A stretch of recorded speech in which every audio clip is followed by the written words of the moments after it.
அம்மா உங்கள் பேர் சொல்லுங்கள். திருப்பதி அம்மாங்க சாமி. என் பேர் திருப்பதி அம்மா. ஊருங்க? ஊர் குறிஞ்சினார் சாமி. ஊர் குறிஞ்சினார்லேருந்து வந்திருக்கேன். என்ன மாவட்டங்க? பழனி மாவட்டம், திண்டுக்கல் மாவட்டம். திண்டுக்கல் மாவட்டம். என்ன தொந்தரக்காக வந்திருக்கீங்க? என் மகன் தொந்தரவு தாங்க. மகனோட பேர்? வெங்கடாசன் சாமி. அவனுக்கு யார் உருவேற்றுறாரு? உருவாத்திர செல்வமும் முத்துச்சாமிங்க. செல்வானு முத்துச்சாமி உங்களை அமைதி பண்ணி வெங்கடாசலத்தை அமைதி பண்ணி கொடுங்கய்யா. இந்த பேச்சே வெளியே வரக்கூடாது சாமி. பத்திரம்னு ஐயா, பூமியோட பத்திரம்னு வெளியே வரக்கூடாது, அவங்க வாயிலேருந்து வரக்கூடாதுங்களாமாங்கய்யா. அது இப்போ வராத அளவுக்கு பார்த்து அமைதி பண்ணி கொடுங்கய்யா. அவங்க அப்பா கிட்ட வந்து அனுமதி கேட்கணும் சாமி. ஐயா, அவங்க அப்பாட்ட வந்து அனுமதி கேட்கணும். அவங்க அப்பாவோட பேர் என்னம்மா?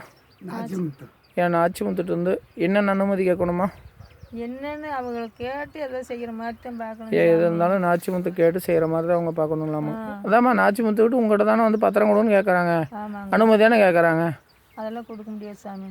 இப்போ என்ன அனுமதி கேட்கணும்னு கேட்குறீங்க? அப்போ எதுவாக இருந்தாலும் கேளு. வயல் எழுதி கொடுக்குறதோ காசு கொடுக்குறதோ, உனக்கு ஏதோ கடனை வாங்கினாலும் ஏதாவது செய்யலாமான்னு இந்த இதெல்லாம் செய்ய முடியாது. சரி ஐயா, கடனை வாங்கி அவங்க செய்கிற மாதிரி இருக்காங்களாமாங்கய்யா. ஆனால் கையிலேருந்து அந்த வயலை கொடுக்க முடியாதுங்கிறாங்க ஐயா. அந்த வயலை காப்பாற்றி கொடுங்க.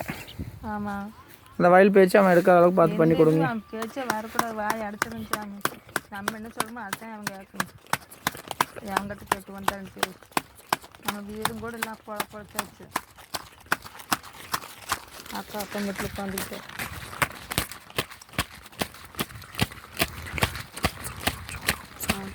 பேசி வாங்க உட்காந்துருக்கோம்.